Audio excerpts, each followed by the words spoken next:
still love, and I ain't got no worries.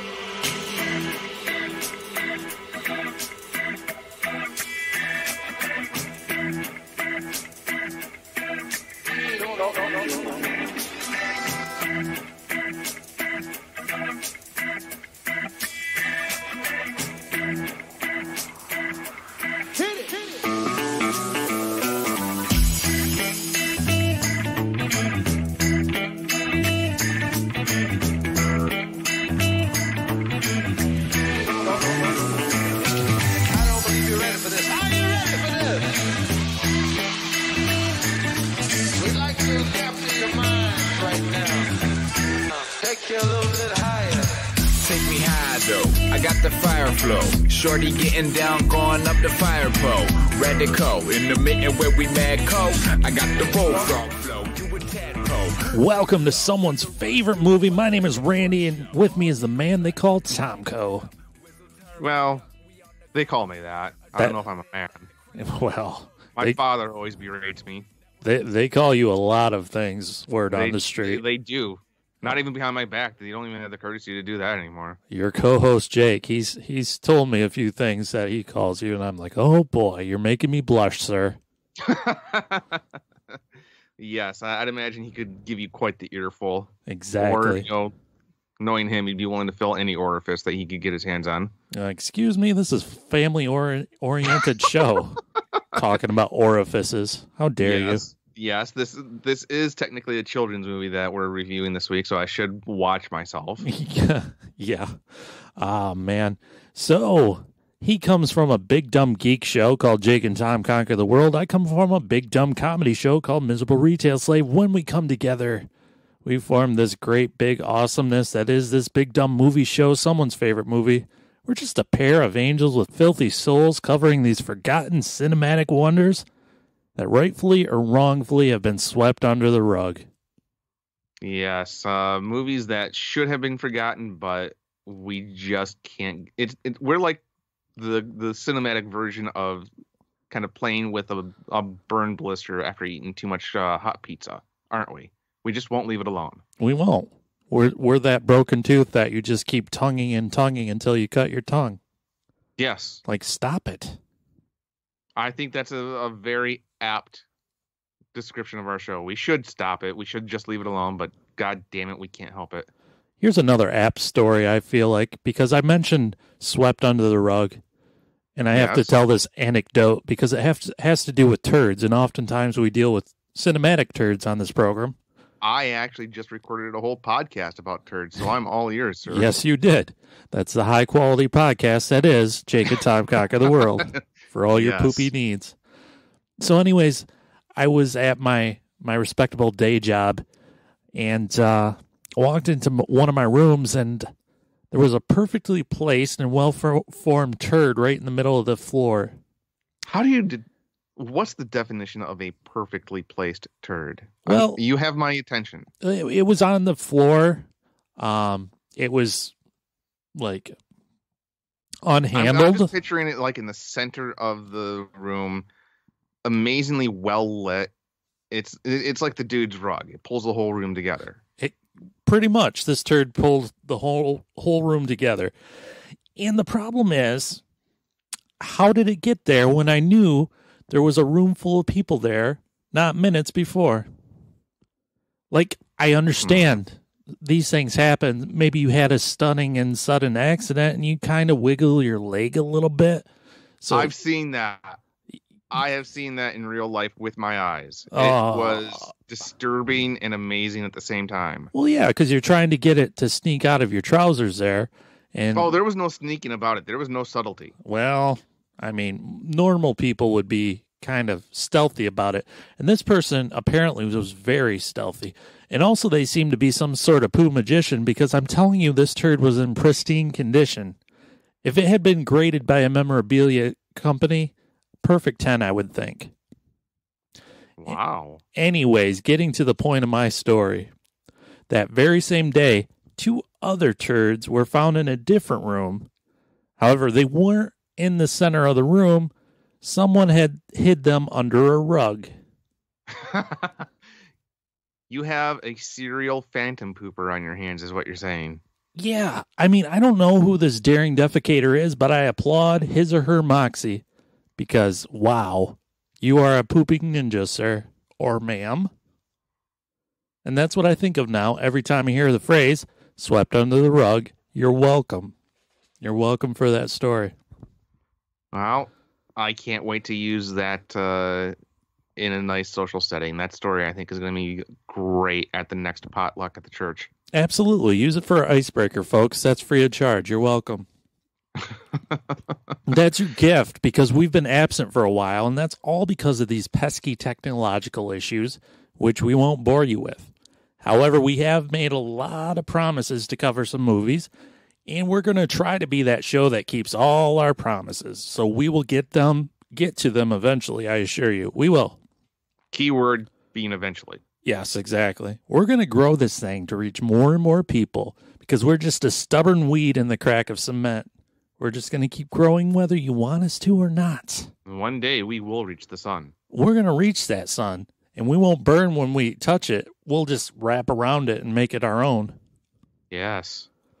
Actually, I was thinking in a few weeks we might open up a Patreon to help fund this little endeavor because guess what? Bills suck, and I can't pay them. So... movies ain't free, folks. That's true. And I tell you what, I'm going to put some words in that Tom Coe's mouth right now, but if we reach like $500 in monthly donations, we'd probably do this at least 3 times a week, wouldn't we? Oh, at least. And if we reached $1,000 a month, you'd never get rid of us. We'd probably move in with you. So, you know, if you don't take up a whole lot of space. Yeah, if you want some roommates, just throw $1,000 a month. You got a spare walk-in closet. You'd hardly even notice us. Yeah, exactly. Tom Coe won't leave any turds in the middle of your floor. He's housebroken. No, I'll just maybe the deck. Deck's a fine place to poo. Exactly. Yeah. You got the breeze. You got sunshine. Yeah. It's God's country.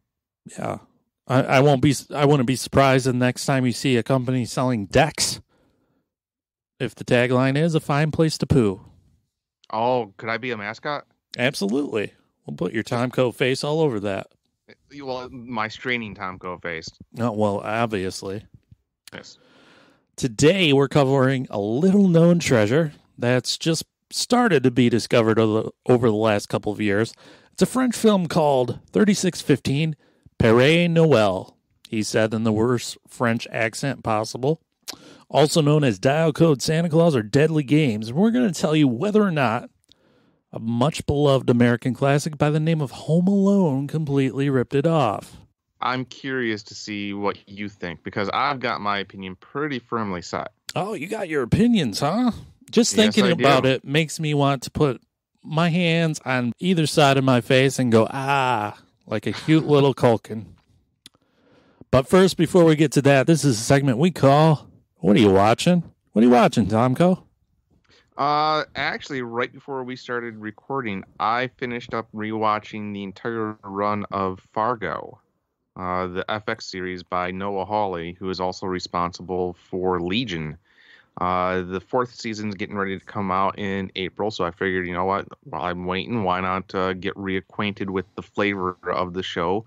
And I'm pleased to say that it definitely holds up for rewatch. Have you ever watched anything, any of the Fargo shows on FX, sir? I actually have the first 2 seasons on DVD. I bought them cheaply around Christmas time because that's the best time to buy like seasons and of series and stuff. And I like my physical copies, but I haven't watched them yet. I haven't carved out any time. I mean to. I aim to. I'm going to, but just haven't found that time yet. They are top notch. I don't know how to say it. It's definitely got that Coen Brothers quirky feel, and there are all kinds of Easter eggs to their movies if you look.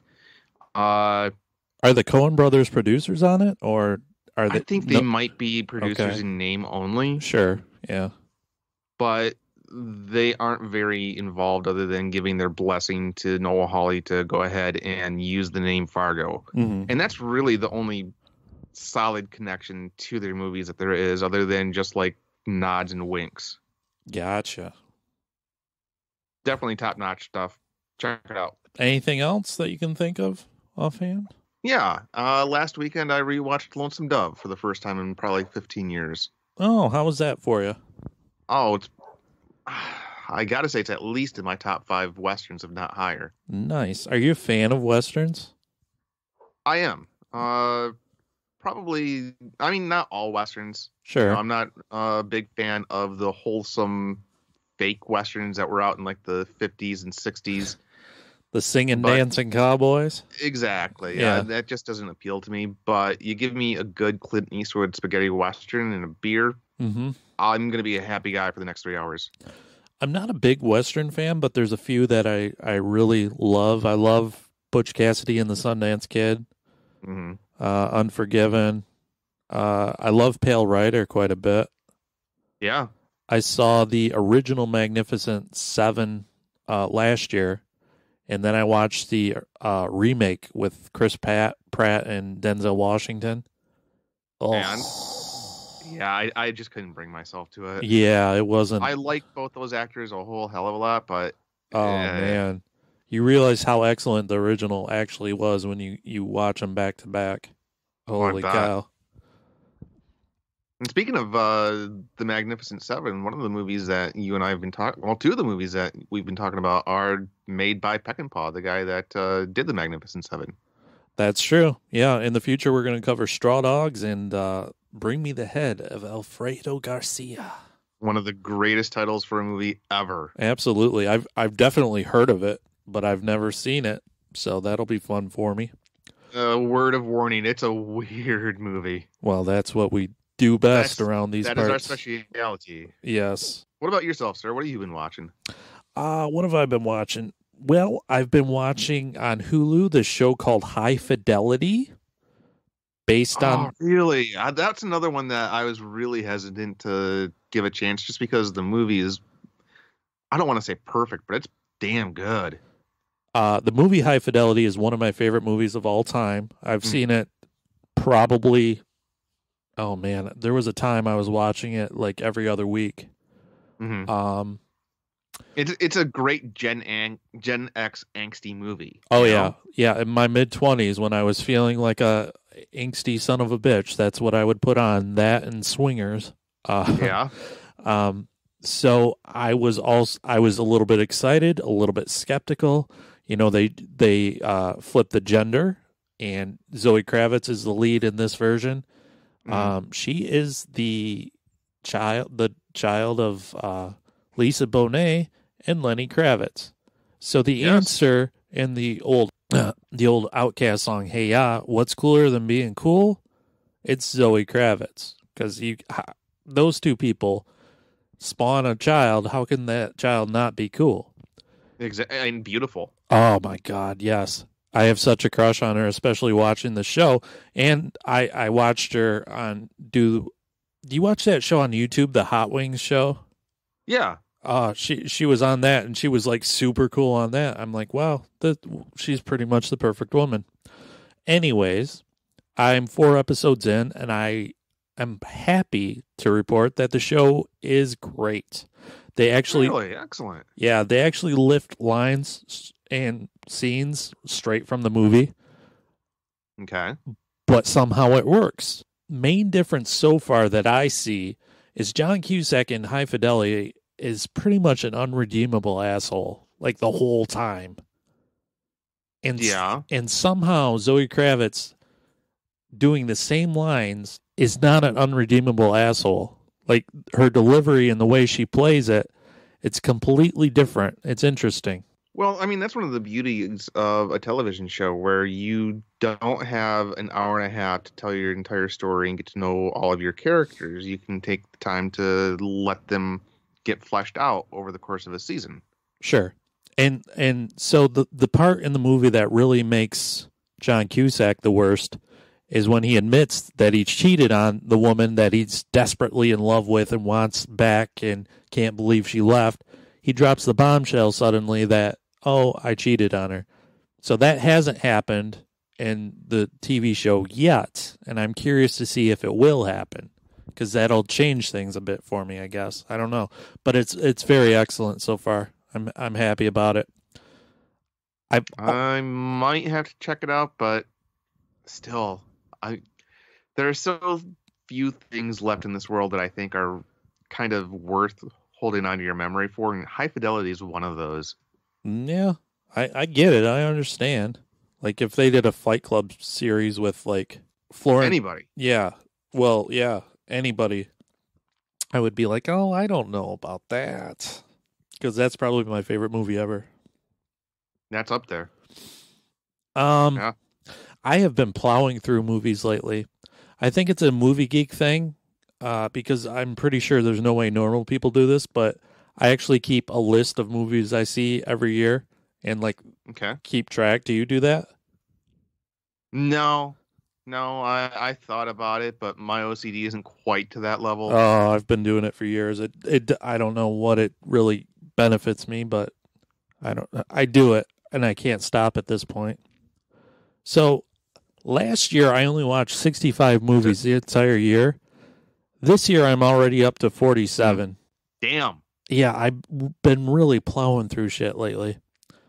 So I've been rewatching the Texas Chainsaw franchise, and in some cases, watching them for the first time. Okay. That's been an interesting journey. The only one I haven't watched is Leatherface. I've seen the rest of them, some of them way more than I should have. Yeah. I don't know. It's kind of a mixed bag, really. Very. I mean, the first one is just amazing to this day. Mm-hmm. The second one is fun in a campy way, as long as you go into it knowing it's a comedy. And then after that, it's a steep drop. Yeah, the second one is fun. I haven't watched 3. I skipped over that to watch The Next Generation. Oh, yeah. I feel like that's one we have to talk about, because there's a lot going on in that. So much. Yeah. Yeah. Leatherface and drag, secret societies, a young Matthew McConaughey who actually drops an all right in the middle of being a terrifying psychopath, and a young Renee Zellweger. There's a lot going on. Speaking of fucked up movies, I had a chance to watch The Lighthouse last weekend. Oh, how'd you feel about that? Because I have been raving about that. It's really good. Okay. I mean, it's probably one of the most bizarre movies I've seen in the last couple of years, but it's gotten me really excited about Robert Pattinson as Batman, and it's always good to see Willem Dafoe being able to turn in a great performance. Yeah, that's one I'm meaning to check out, but I haven't yet. I'll get to it. Definitely, it's worth watching. You know, it's one of those movies that I think would actually be better with the lights out. Okay, that makes sense. Lights out to watch The Lighthouse. Yes. Okay. One more thing, and then we'll move on. I watched Tammy and the T-Rex, the gore cut. Oh, you got your Blu-ray. Did it live up to everything you expected it to? Yeah, we covered this amazing gift to the universe in a previous episode. Check it out in our archives. It's episode 8, I think. However, the version we watched was pretty much the only available option at the time. It was a VHS rip, a very blurry VHS rip, posted to YouTube. And I'm pretty sure all the YouTube copies have been stricken now, haven't they? I wouldn't be surprised, actually.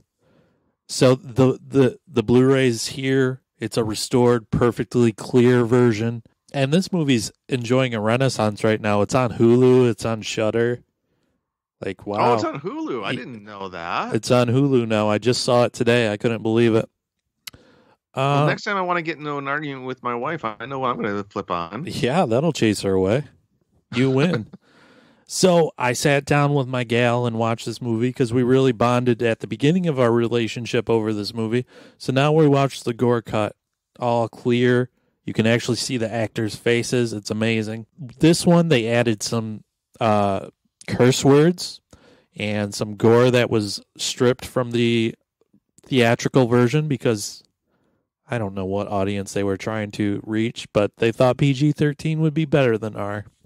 However, I think the blood and guts adds an extra layer of ridiculousness to the whole thing. It just... Which is what I'm sure they were going for. I mean, it had to be. I mean, everything in that movie was ridiculous intentionally, I think. Yeah, it's super fun, and it's even more fun with the blood and guts. And there's actually one entire character who's added back to the movie in this version because he is literally in every gory part of the movie that they cut out. And he's Dr. Wackenstein, played by Terry Kaiser, his assistant, and he's probably by far the funniest character in the movie. He adds so much humor to it, and it's a shame that he was taken away from the original version, but I don't know, it's fun. Seek it out, people. Now, which version is it on Hulu? Is it the theatrical or is it the unrated one? I have no idea. I would hope it would be the unrated one, but I don't know. By the way, the Blu-ray does come with also the PG-13 version for whatever reason. For all you, for the completists. Yeah, all you Tammy and the T-Rex completists out there, you can have your cake and have a worse version of that cake too. Boy, you're really selling this one, sir. Yes, I am. I'm a salesman. So what else is going on? Have you been keeping up with your red shoes homework? Well, I'm glad you mentioned that, Tommy. Ooh, Tom Coe. Tommy. Yeah. Oh. Yeah, Tommy. It's time to titillate. Wow. I know. It's time to titillate that Tom Coe with a little segment I like to call now Randy Shoe Diaries. Because, you know, my name kind of has a double meaning. It starts with an R, and it's very alliterative. Yeah, and if you look Randy up in the dictionary, it means, like, constantly aroused or something. So that's me, you know, just... No, not real quick. Not to completely derail this again, but... Okay. You remember Wizard Magazine? Absolutely. They had what at the time was a pretty enjoyable letter column. Oh, yeah. It was oftentimes the best part of that. Very often, yes. And one reader wrote in with the question whether or not the then current writer by the name of Randy Queen made English people laugh just by hearing his name. To which they got Warren Ellis, of all people. And for those of you who don't know who Warren Ellis is, he is a very well-respected but kind of trippy writer at times. Yeah. About as British as it can get. And they asked him about the name Randy Queen. And he's like, oh, yes, it's hilarious. And in fact, the only reason British people invented Americans was so we could laugh at you. I mean... Makes sense. We're pretty humorous. Yeah, we aren't in on the joke. They laugh at us, folks. Remember Wizard Magazine? Because they would constantly highlight. So this is how gross the comic industry used to be in the 90s. Or I guess how gross the 90s used to be. Marvel used to put out swimsuit issues featuring their characters in skinny bikinis. So if you wanted to see She-Hulk wearing almost nothing, all you had to pay was $1.25, and there it was. They knew their audience, sir. What a weird thing. Who the hell was buying that? Oh, somebody, because they had multiple volumes of it. Yes, they did. It's the weirdest, grossest thing when you think about it. Like, that's a drawing. What do you even, like... the things we did before the internet, huh? For example... I'm just thinking about the lingerie section in the Sears catalog now. See? And then some of us, we watch scrambled porn on pay channels, and this is what we get. We get the Red Shoe Diaries. It was a desperate time, and here comes a desperate product to fill the need. Yes. So I'm on to season 1, episode 3. It's called You Have the Right to Remain Silent. And Tom Coe, this is the moment you've been waiting for. This is the one. Yes. This is the one where Tasha Yar from Star Trek The Next Generation gave the collective nerd consciousness a giant boner because she got naked. I wish you could see the smile on my face right now, sir. Oh, yeah. So Denise Crosby played Tasha Yar. Like, did she do this at the same time? She had to have been. Had to be pretty close. No, because I want to say it was like 3 or 4 years after she got shit canned off that show for posing in Playboy. Oh, okay. Well, there it is. Is that why she got killed off? That's what I heard. I could be completely wrong. Oh, all right. Anyways, Denise Crosby, she's a woman that likes looking at men's bodies. So she goes to the gym. And of course, the gym she goes to is full of all the men who are carved from marble. And all of them always walk around shirtless, of course. But despite all the heavily muscled gods all around her at all time, the man she's fascinated with most, his name's Nick. He's a racquetball player who wears a shirt, and by the way, never looked at her at all. And that's why she's fascinated. So she becomes obsessed. Like, okay, lady, how's your ego? So in order to meet him, she takes a fucking baseball bat and bashes out his taillight in the parking lot. And then follows him from the gym and pulls him over because she's a cop. That's not psychotic. Man. Yeah. I mean, that's a misconnection that she wasn't going to let go. Saw you wearing it. I don't think it was a missed connection. I'm pretty sure the bat firmly connected to the taillight. That's true. So she makes him get out of the car, makes him take a sobriety test, then frisks him and handcuffs him, throws him in the back of her car, and tells him he has the right to remain silent. And there we have the title of the show. She takes him to an abandoned apartment that was just rated as a drug house, puts him in a cage that for some reason was in this drug house, blindfolds him, and then interrogates him. I mean, if this was me in this situation, I'd be pretty sure I was going to die at this point. Yeah, that does sound like you would be a missing person, you know? Yeah. But this lucky bastard, he just has all the sex. They have all the sex, and he says all her dreams and aspirations belong to him now, because he's a creep, apparently. I mean, they're made for each other. They're both creeps. They have more sex, and, like, it's really weird. And as soon as they stopped having sex, they started over and over again. So I guess they're just a perpetual mix of writhing sex bodies for all time.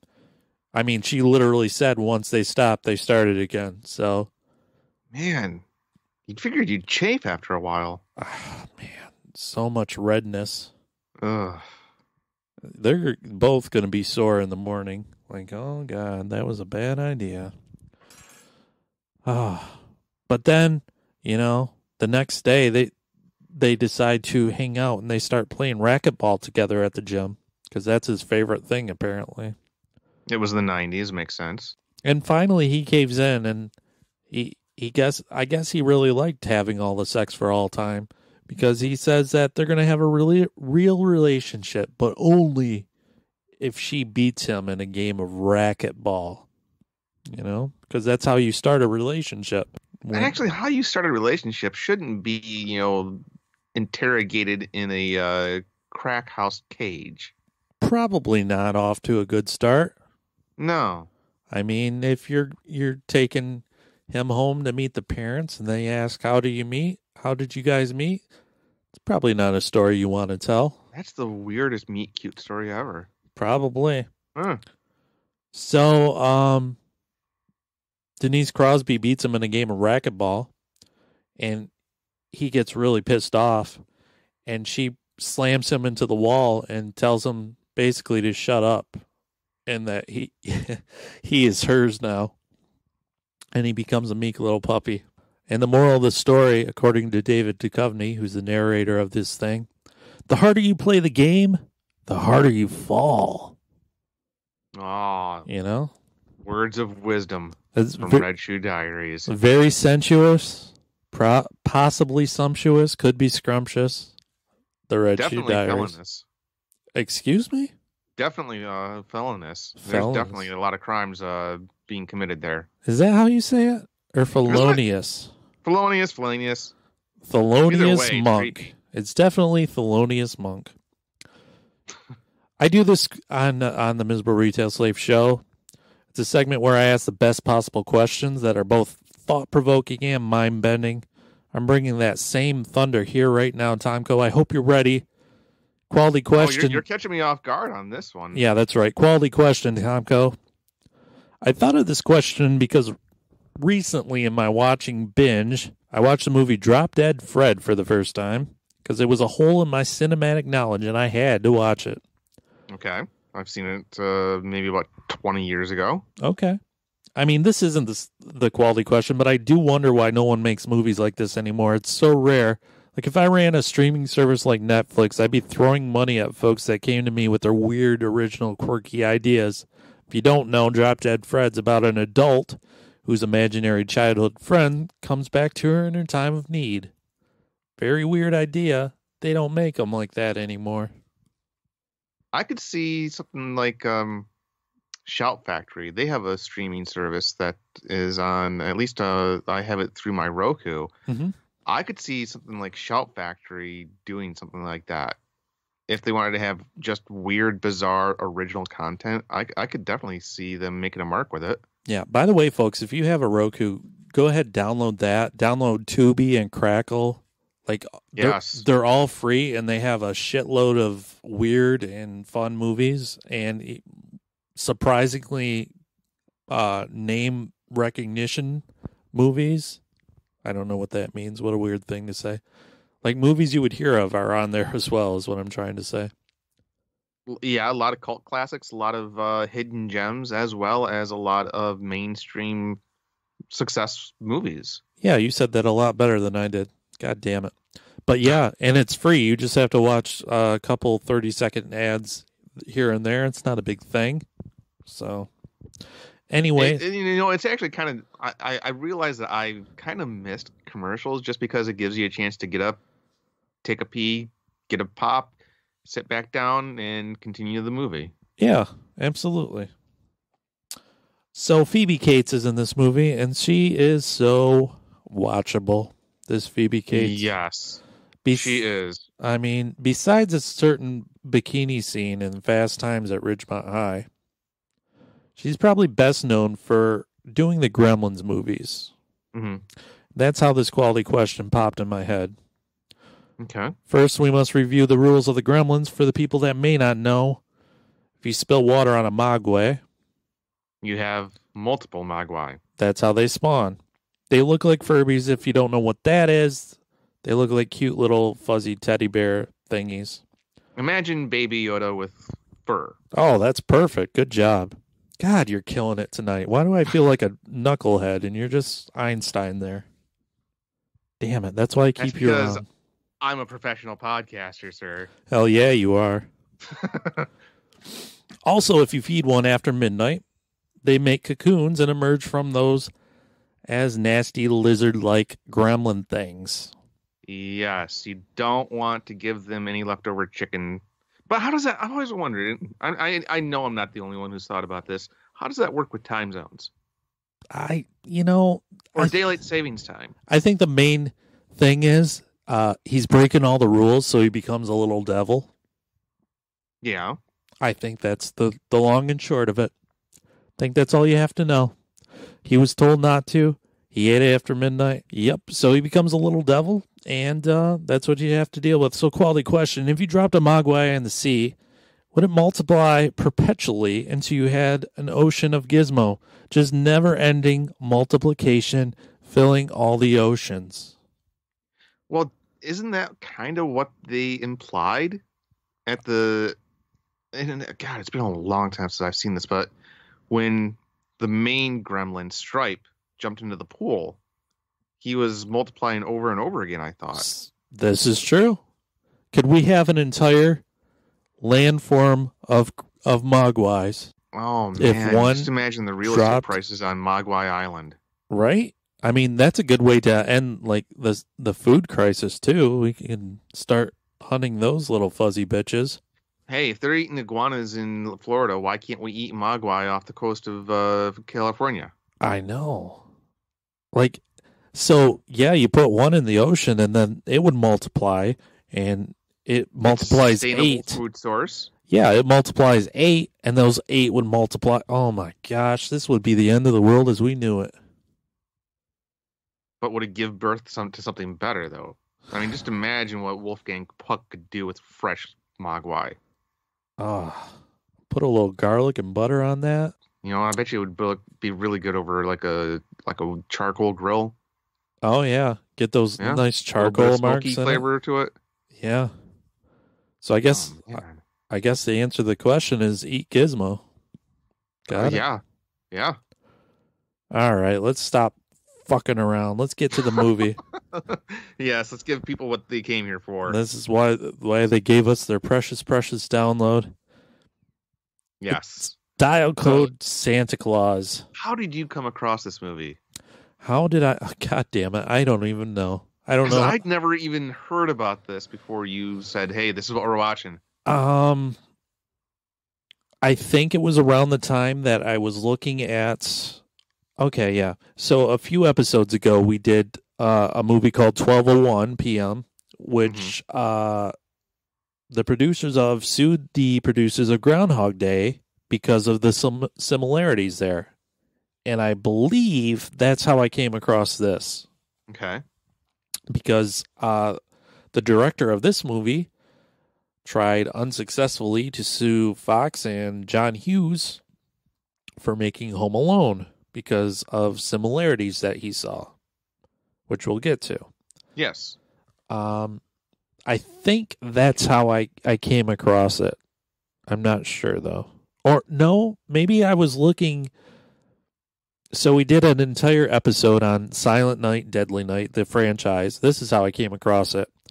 And I was looking... I just Googled, like, Killer Santa movies, and I think this popped up. That's how I found it. Which, oddly enough, there are multiple Killer Santa movies. I keep finding more and more, and I can't believe it. Like, there's been quite a few that came out in the last decade or so. Yeah. The one that I'm morbidly curious about is Santa's Sleigh. Oh, with Bill Goldberg, and all I know is it takes place in Hell, Michigan. Does it really? Yes, it does. Oh, that's fun. I've heard some good things about that. I have too, yeah. Yeah, I should watch that. Starring current WWE champion Bill Goldberg.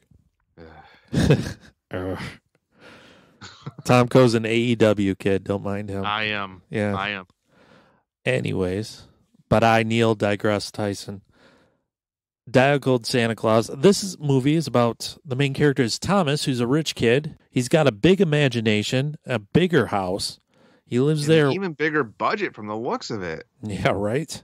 He lives there with his deaf but doting grandfather and his hard-working, career-driven mother, who owns multiple stores, apparently. He also has the most impressive mullet that any 9-year-old is legally allowed to have. He's got that kid's going to have neck problems from the weight of that hair. He's got an unwavering belief in Santa Claus, and he seems to be a genius when it comes to technology. For example, he seems to be a genius when it comes to everything. Yeah. And I'm glad they established that right off the bat instead of just like, by the way, as a convenient plot device. They established that he's a smart boy. Like the opening scenes show him he's built a trap door in the middle of his big hallway, and he's installed cameras all throughout the house and programmed them with his computer to be controlled by this little device on his arm, so that he can successfully record video evidence of the existence of Santa Claus. Now, that right there was one of my first problems with this movie. This kid is too perfect. He is too smart. He's too good at everything. And it seems like whenever the situation throws an obstacle in his way, well, of course he's an expert at whatever it needs to, whatever he needs to do in order to overcome that. No problem. Oh, you had issues with this movie.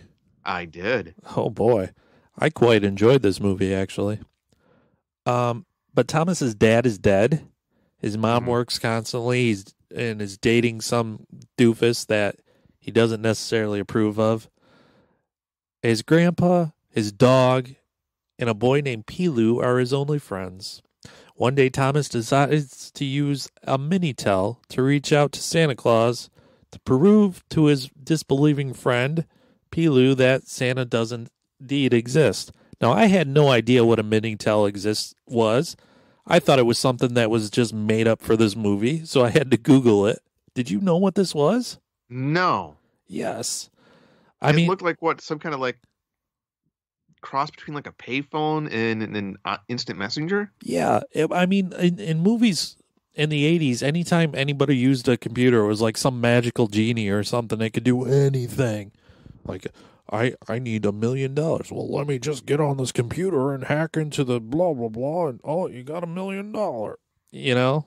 Well, speaking of Matthew Broderick, look at Ferris Bueller. Yeah. He, erases all of his absences right in front of Principal Rooney. Yeah. And he can just do it by the magic of computers. Yeah. You couldn't do that in 1988. You can barely do it now. Exactly. Ugh. But we didn't question it back then because what the fuck did we know about computers? Yeah. But Minitels were a real thing. The Minitel network was huge in France during the 80s. And basically, it was a predecessor of the internet. It gave users a phone directory, addresses, message boards, even online shopping. Like, really? Yes, this was a real thing. Users dialed codes in to access a server, then dialed a word or a code for what they wanted to look for. So, flowers, for example, would be one thing, or Santa Claus. That's where the title comes from, Dial Code Santa Claus. Okay. It was a real freaking thing. So when Thomas reaches out to Santa Claus, he actually hits a random street bum on the other end, who you see in the opening scenes of the movie trying to join a neighborhood snowball fight with some kids, and they're having none of it. They run away. And the creep factor is very, very high at this point. Now, I have to admit, walking into this movie, I was expecting a striking similarity to Home Alone. Mm-hmm. So when I first saw the homeless man, I thought he was going to be like the creepy neighbor in Home Alone. Yes. Boy, was I wrong. Yeah, because he ends up being a bad, bad man. Yeah. In an interview with the website Polygon a few years ago, director Rene Manzour said he got the original idea of the film while using Minitel to buy flowers for his mother. But when he accessed the directory, he accidentally connected to a sex chat room. Hot. So hot. Big finger quotes here, accidentally. Yeah. He says, so I started to imagine this bad connection happening to a kid. What if a kid tries to connect to something innocent like a Santa Claus messenger service, but is instead transferred to a live chat room with a dangerous individual? Oh, it probably happens every day now. Yeah, exactly. He still believes he's talking to the real Santa Claus while he's chatting with a crazy killer. So it's internet panic before the internet actually existed. That's amazing. Yeah, I got to give him credit for that. That was very spot on. Yeah. So now again, what year did this movie come out? 1989. I had no idea that stuff like that happened back then. It was a magical time that I was completely unaware of. Yeah, me too. Huh. Those French were living it up, shopping online right before the rest of the world, that's for sure. Yeah. So, hardworking mom plans a Santa Claus initiative for Christmas Eve, and she wants her store flooded with fat old men, so it looks like Santa himself shops there. So, she holds a open casting call for Santa Clauses for her store, and the bum from earlier that was talking to Thomas, he finds out that Thomas's mom is the manager of the big department store and applies for a job. And he gets fired promptly because one of the little girls that's sitting on his lap says, I don't like your face, and he slaps her. Which, let's face it, I'm willing to bet. I know that they're supposed to say that they're jolly and merry. I guarantee you there's at least one child that every store Santa wishes they could do that to. Yeah, pretty much.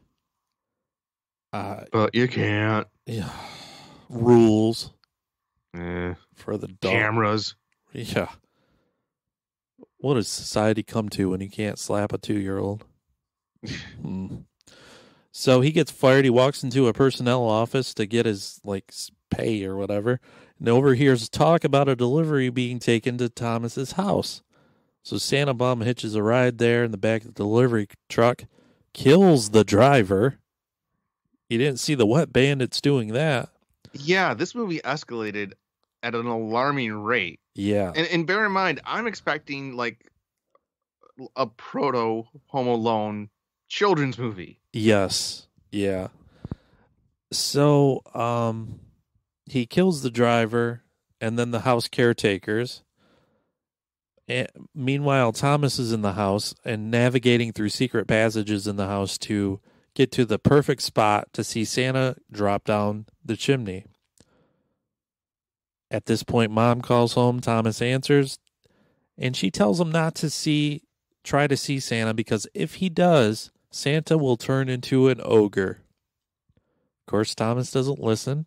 Santa comes down the chimney, and this scene was amazing to me, the way they filmed it, because there's a look of pure joy on the boy's face, who, by the way, was the director's son.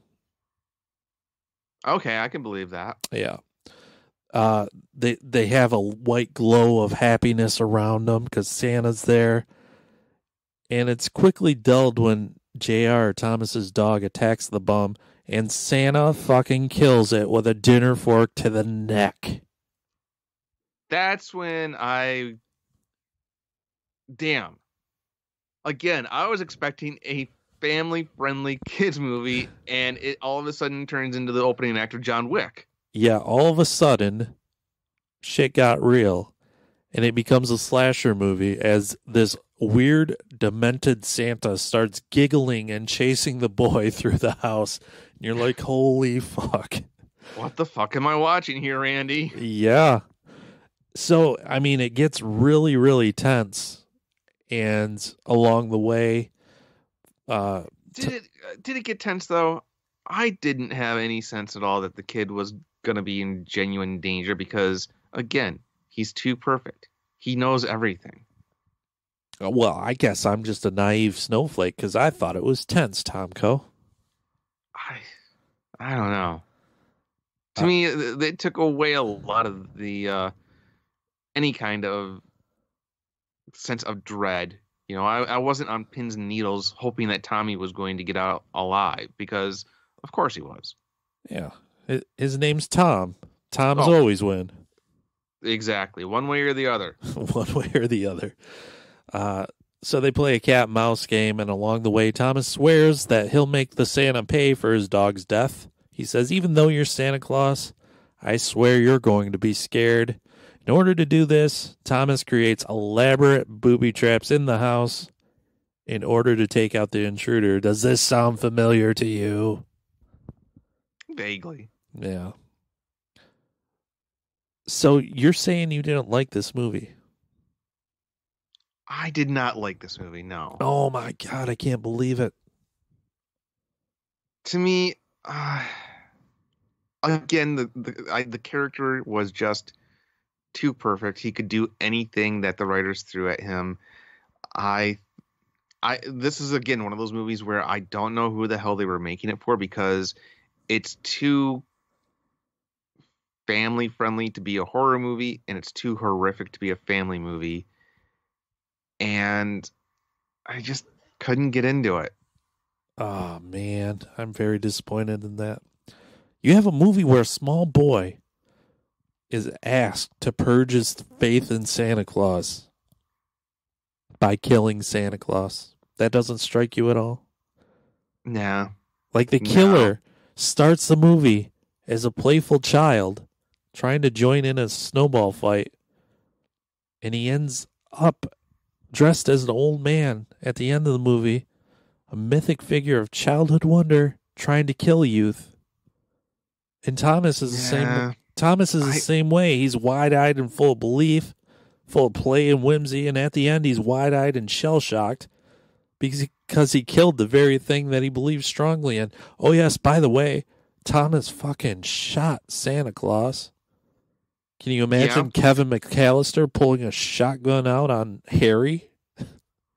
Well, when he set one of them on fire, crushed another one's head with a swinging paint bucket. Yeah. Kevin McAllister was hardcore. But do you think, Tom Coe? Yes. Because I did rewatch Home Alone after watching this, just to really get my kind of, prep yourself, I suppose. Yeah. Yeah. Do you think that Home Alone was inspired by this movie? No. Oh, Tom Coe says no. And it's because they're both ripoffs of Die Hard. Is it because Thomas is barefoot throughout the entire movie? Yes. And he's trapped in one building. It's Die Hard. Wow, Home Alone is Die Hard. You heard it here first, folks. Home Alone is Die Hard. That's a great take. What about you? What's your opinion? I mean, Home Alone rip this movie off. If you're going to rip off a movie, it might as well be Die Hard, right? Because everybody says that's the best screenplay ever written. Simply because everything that's in the screenplay, there's no fat on it. Everything that's introduced comes back around. It does, yeah. And that's why it's so great. Do I think? I think possibly. So I did some investigation here because that's how I roll.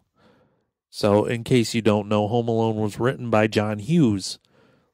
Yes. Chances are you know and love a John Hughes movie if you're of a certain age. He wrote 16 Candles, Ferris Bueller's Day Off, The Breakfast Club, Home Alone.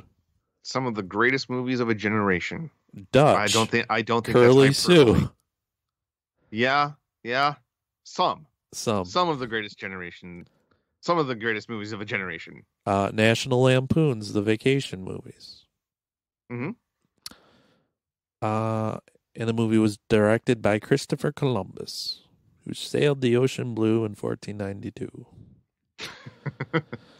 So this movie only played in theaters for a week in France. Really? Because I don't know why, but I did no research on this at all. Okay. I don't know why, but for whatever reason, I thought that this would have been like a massive French hit.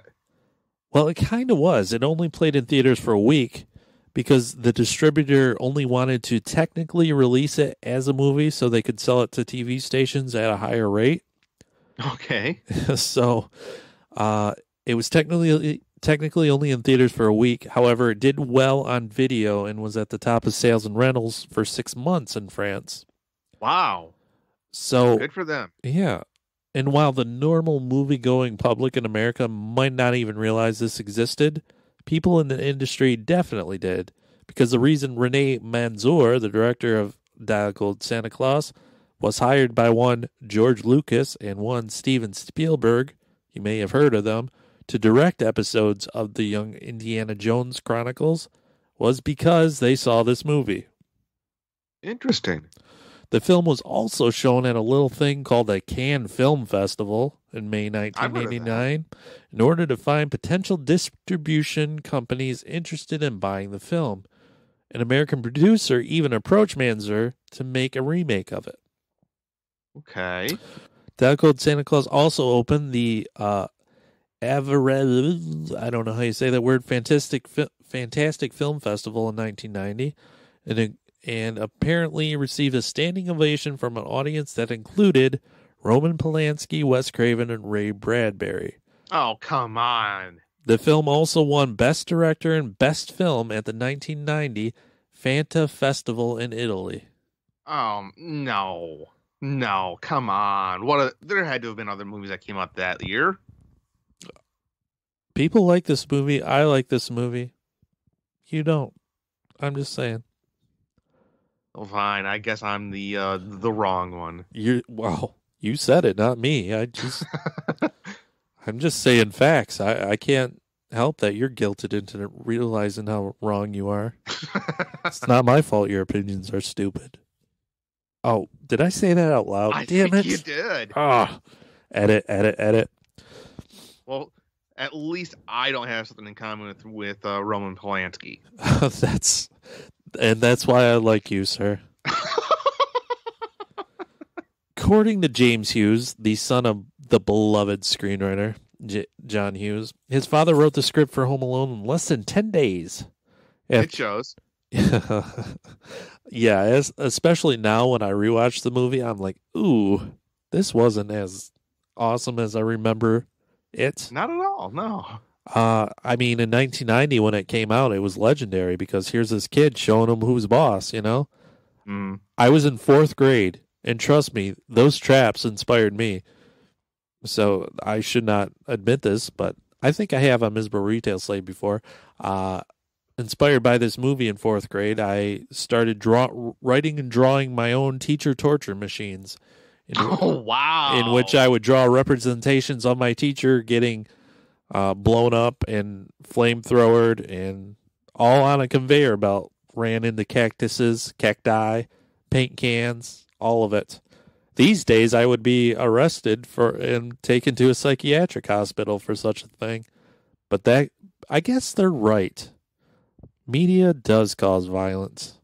I guess so. But anyways, John Hughes apparently wrote this in less than 10 days after travelers' anxiety sparked the idea for the movie ahead of the family's first trip to Europe in 1989. This movie came out in 1989. 2 weeks later, after returning home, he revisited the premise. What if one of the kids had been accidentally left behind and was home alone? Over the next 9 days, he completed the first draft and knocked out the final 44 pages of the screenplay in just 8 hours. Yeah, I can believe that. I can believe that too. I also found another article that got really sassy about John Hughes in his later career. And I can't remember where this came from, but I'm going to read it verbatim. There's ample reason to wonder how Hughes and his work would be viewed if he'd gone down a different path and not simply chased the broad box office appeal. The formula he came up with for Home Alone, the one he found the most success with, was structurally sound and easy to replicate, but ultimately empty. It's Frank Whaley and Jennifer Connelly in career opportunities forced to defend a Target store against... You know what? Yes, I saw that in the theater. You saw Career Opportunities in the theater? I did. Oh my God, I love that movie. But, yeah. But they have to defend a Target store against 2 dim-witted robbers. Yeah, I mean, it essentially is the same movie, only with Jennifer Connelly in a great tank top. She was my first movie crush ever. And it's a good one to have. It wasn't in this movie, though. It was from The Rocketeer, but same era. Yeah. Dennis the Menace, which he wrote, doing battle with a burglar named Switchblade Sam. And The Baby and Baby's Day Out, outsmarting 3 kidnappers. Yeah, I mean... I think it's fair to say that John Hughes he fell into the trap that a lot of creative people kind of find themselves in, where they have a runaway success and they get pressured from both the bosses at the studio and from themselves to do it again and again and again. But in John Hughes' credit, every once in a while he would do a movie like Only the Lonely. Phenomenal movie, but you never hear about that movie anymore. I used to think John Hughes was like an untouchable, like God. Like, I don't know. I thought he was like the best man or something. Like, but when I did the research for this, I realized what a turd he was. Really? Yeah, he seemed to be one of those moody creative types, which I never would have gotten at all, ever. But he was, apparently. One article quoted Molly Ringwald saying, he was so easily slighted and hurt. He would always go to a place that somebody didn't care about him. She said she recalled a mortifying episode in which she extended a trip home to L.A. by one day to visit her gynecologist. At her age, she was too embarrassed to tell Hughes the reason for her extra day out west. In quote, John was sure that I was meeting with someone for another movie. He flipped out. He thought that I was not committed to him. And this was somebody who adored me. It was really terrifying. I read another article called Big Baby from Spy Magazine, and it's a profile on John Hughes. And it pretty much portrays him as like this creative, almost like kingpin with all these little low-life employees scurrying around in constant fear that he might yell at them throw things at him. Like, that's not the guy I had in mind. Well, sounds like a typical giant with feet of clay, unfortunately. Yeah. That's a bummer. It is a bummer. Because, again, I still stand by it. He did some of the greatest movies of, early to mid-90s. I'm sorry, early 80s to mid-90s. Yeah, he laid a shitload of turds along the way, but the ones that stand out, I think, are going to be remembered forever. I think so, too. I mean, you can't take that away. He did write a lot of good stuff. Mm-hmm. The final thing I'm going to cite in the New York is from the New York Times in 1992. It talks about Hollywood idea theft, and it brings up Dial Code Santa Claus and Home Alone, and it talks about how Manzor was going to sue Fox and whatever. And the article specifically said, Mr. Hughes said that he came up with the idea for Home Alone in August 1989 when en route to Paris for a family vacation and denied ever seeing the film. I think a case could be made either way, but I don't know. Once you get past the surface level, it's not a very similar movie. I don't think it is. The only similarity there really is there's a kid that's home alone and he makes traps. Yeah. That's about it. Otherwise, thematically, tonally, they're completely different. Yeah. Like, you'd never want to show your 8-year-old Dial Code Santa Claus. They would. No, God, no. Especially at the end, Santa Claus is in some rough shape. Yeah, there was a lot more blood in this movie than I anticipated. I expected, Home Alone with different accents. I mean, maybe that's not what I got. Maybe that's why you don't like it. I offended your wholesome sensibilities. I'm sorry for offending you. I am nothing if not wholesome. That's what you are. That's your middle name, Tom Wholesome Coe. Yes. Fuck. That's what my driver's license says, and it always gets a weird look when I get pulled over and have to hand it to the cop. Yeah. And you're like, well, what can you say? My parents were hippies. My mom used to call me Hole as a kid. What do you want from me? So final verdict. You love this movie, huh? Yeah. Meanwhile, Hole Co over there hated it. God. Yeah, I did. I liked it a lot. Well, for that, I'm happy. Anytime somebody gets enjoyment out of a movie, it can't be that bad, And I guess I'll have to say to our dear listeners, maybe you should watch the movie. Yeah, absolutely. Check it out. It's currently streaming on Shudder, which you can get a free trial for 7 days or pay $4 a month or something. It's got a lot of horror movies on it. And check it out. And then watch Home Alone and decide for yourself, damn it. I would be curious. If we could put this up to a vote somehow, I'd be curious to see what the listening public thinks. I mean, I could put a poll on Twitter for all it'll do, but I don't think anyone will participate, damn it. So we do need more listeners, so if you have a friend that loves movies, hey, put a little bug in their ear. Be like, hey. Tell them about everybody loves movies. Why don't you love listening to us talk about them? Yeah. It's a great podcast for free. Keep the change, you filthy animals, Now, where else can people hear you? I think you mentioned the other show a couple times, didn't you? Miserable Retail Slave is a Big Dumb Comedy show. We are going to celebrate our 8-year anniversary very shortly. We're also going to be on live stream for The Cure 4 coming up soon. It's a live streaming event on the internet, May 28th, 7 p.m. Miserable Retail Slave will be there. It's going to be streaming on Twitch. It's an event to raise money for cancer research. This third year we've been involved. It's been great. I'm going to play a promo for it after we wrap things up. So stay tuned to that. Listen, write down all the vital info because you'll want to tune in. It's going to be fun, and it's a great cause. A lot of indie podcasts banding together for a great cause. Every year we smash expectations. I think the goal this year is to raise $10,000, and they also have the Epic Film guys put this on. They find a company to match the donations, so it would be $20,000 overall if we can reach that. And I think we can. Last year it was close to 17,000. We could do 20, right? We can only do it if we dream it. Or something like that. I don't know. I'm tired. Wow. Where can people find you, Tom Coe?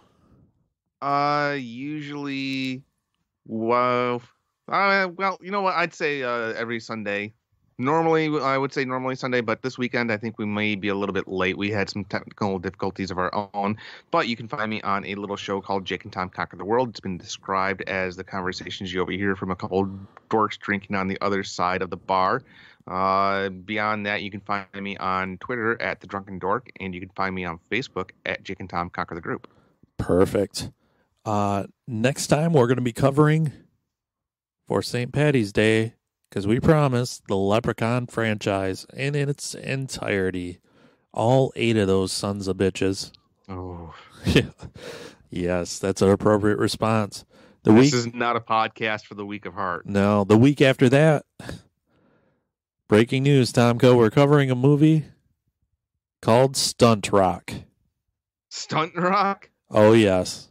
I stumbled across this, and I'm like, oh, this is perfect. And it took me a while to find it, but I found it, God damn it. My mind is reeling as to what the hell this is. Is this like like a stunt man, except it's a rock? Or is this like stunt rock, like hair metal? It's like a stunt man plus a rock and roll band. Oh my God, this is going to be amazing. Yeah, well, it's along the lines of Roar in that you can't believe it exists, but we'll see if it's ridiculous stunts and ridiculous rock and roll. It's stunt rock. Please tell me David Lee Roth has a role in it. He does not. Although Foreigner was in talks to do it, but they didn't. They bowed out, and I think that was probably a wise choice. It would have been a very different morning. Yeah, I think so. Would have been a very different movie with Foreigner involved. And then the week after that, because we're whores for the holidays, we're going to do April Fool's Day, the horror movie. Looking forward to that one. That's a good one. Okay, and then after that, we're doing Bring Me the Head of Alfredo Garcia. I think we'll double up that episode and do Straw Dogs as well. Might as well, huh? Speaking of which, I was wrong. The Magnificent Seven did not have anything at all to do with Peckinpah. It was directed by John Sturges. So I'm sure that I got yelled at by listeners. Oh, man. So I was wrong, listeners. You just got us canceled from all the film geeks. I think we did. Damn it. So, until next time. See you then, guys. We'll see you. Bye.